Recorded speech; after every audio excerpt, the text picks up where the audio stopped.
जल, एक लोटा जल नहीं है, तुम्हारा प्रेम है जो शिव पर उंडेलने के लिए जाते हो। तुम्हारे घर की दशा है जो शिव को देने के लिए जाते हो। अपने घरों का विचार है जो शिव को देने के लिए जाते हो।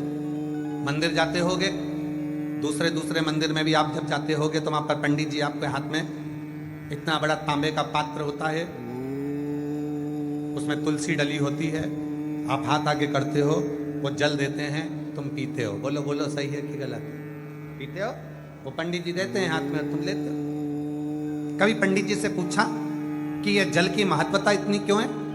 तो पंडित जी बताएंगे, यहां पर हजारों लोग आते हैं, स्तुति करते हैं, आरती होती है, घंटियां बजती है, मंत्र बोले जाते हैं, उसकी तरंग पानी में जाती है, पानी हल्का सा कंपित होता है और उस पानी के अंदर ऊर्जा उत्पन्न होती है। वो जल पीते से ऊर्जा हमारे अंदर आती है और हमारे संचित पापों को समाप्त कर देती है। इसलिए चरणामृत को पिया जाता है, इसलिए चरणामृत लिया जाता है, चरणोदक लिया जाता है, भगवान का सुंदर जल लिया जाता है। जरा विचार करना, मंदिर में रखे हुए उस जल में तेज आता है और वो जल पीते से ही हमें तेज आ जाता है। उसी तरह अपने घर के मटके में, अपने घर के हंडे में, अपने घर की टंकी में, अपने घर के पानी में, जब वो मटके में पानी रहता है, हंडे में पानी रहता है, टंकी में पानी रहता है, उसमें से आप एक लोटा जल भरकर शिव के पास लेकर जाते हो। वो रसोई घर होता है, जिस रसोई घर में से पानी भरकर तुम जाते हो, रसोई घर के अंदर जो मटका है, हंडा है, टंकी है, उसका पानी लेकर जाते हो।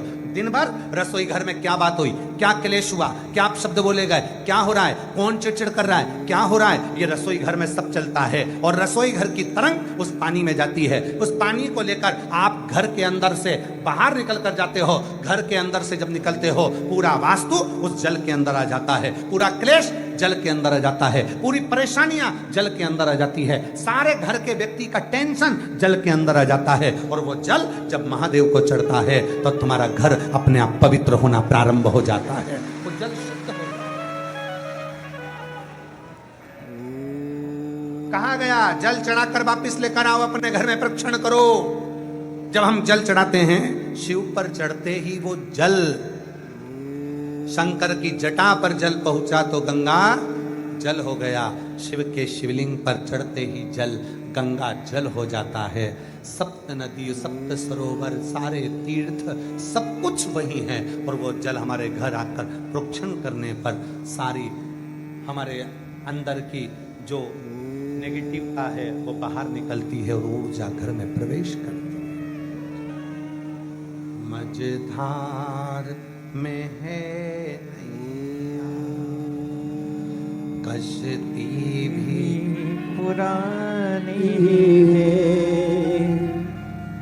भोले बाबा सुन भी लो, ये मेरी कहानी है। मझधार में है नैया,